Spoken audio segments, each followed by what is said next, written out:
전국이 갈라졌던 탄핵의 시간, 100여일 동안 혼란은 계속됐고 이제 대과제는 국민 통합이 됐습니다. 대한민국은 갈등을 넘어 하나로 나아갈 수 있을까요? 이어서 석대성 기자가 100여일 동안 이어졌던 탄핵의 시간을 다시 짚어봅니다. 저는 북한 공산 세력의 위협으로부터 자유 대한민국을 수호하고 우리 국민의 자유와 행복을 약탈하고 있는 파렴치한 종북 반국가 세력들을 일거에 척결하고 자유 헌정 질서를 지키기 위해 비상계엄을 선포합니다. 총 투표수 300표 중 가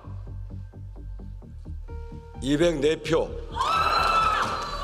부 85표, 기권 3표, 무효 8표로서 가결되었음을 선포합니다.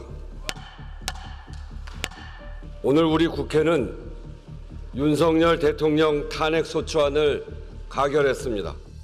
결국 피청구인의 위헌 위법 행위는 국민의 신임을 배반한 것으로 헌법 수호의 관점에서 용납될 수 없는 중대한 법 위반 행위에 해당합니다. 재판관 전원의 일치된 의견으로 주문을 선고합니다. 주문, 피청구인 대통령 윤석열을 파면한다.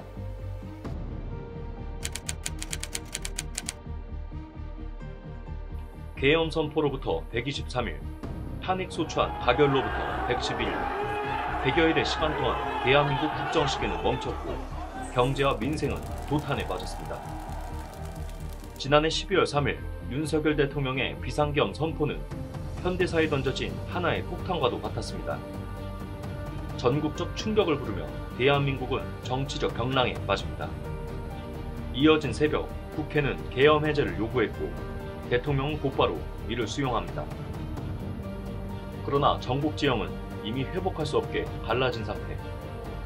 야당은 그 즉시 탄핵을 추진합니다.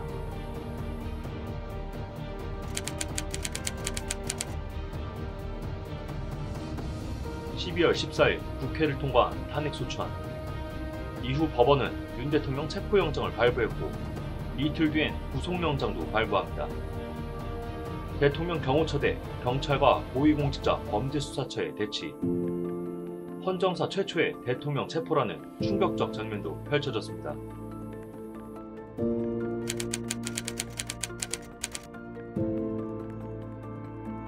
(1월) 중순부터 시작된 헌법재판소에서의 11차례 변론. 핵심 쟁점은 크게 3가지였습니다.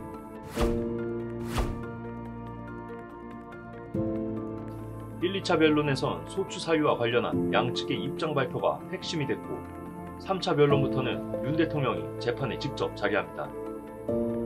김용현 전 국방부 장관과 이진우, 여인영, 박종근 전 사령관, 홍장원 전 국가정보원 1차장 등 핵심 인물도 증인으로 출석했습니다. 어떤 부분이 내란이고 범죄라는 것인지 도대체 이해할 수가 없습니다. 비상계엄이라는 것 자체가 불법이라면 계엄법은 왜 있으며 합동참모본부에 계엄과는 왜 존재하겠습니까? 한덕수 국무총리와 조지호 경찰청장 신문 등을 마친 헌법재판소는 양측 최후 진술을 듣고 변론을 종결합니다. 그동안 야권은 한덕수 국무총리도 탄핵하고 최상목 경제부총리가 대통령 권한대행을 맡아 국정을 유지합니다.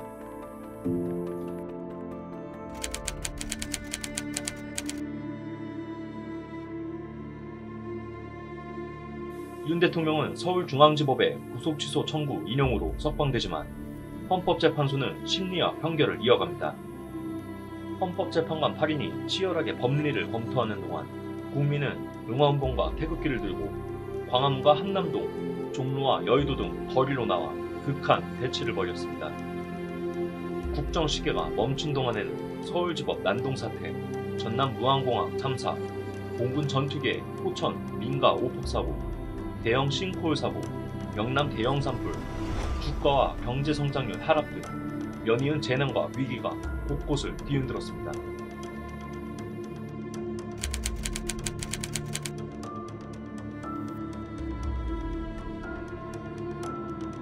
대한민국은 다시 일어설 수 있을까? 국민 통합이란 남은 과제는 여전히 무겁고 멀기만 한 실정. 전국이 반으로 갈라진 채 긴 숨을 참고 있던 시간. 그 111일은 단순한 정치의 시간이 아닌 국민의 삶이 멈춰버린, 잃어버린 시간이 됐습니다. 또 한 번 선택의 갈림길에선 대한민국이 다시 하나로 나아갈 수 있을지 관심이 쏠립니다. 법률방송 석대성입니다.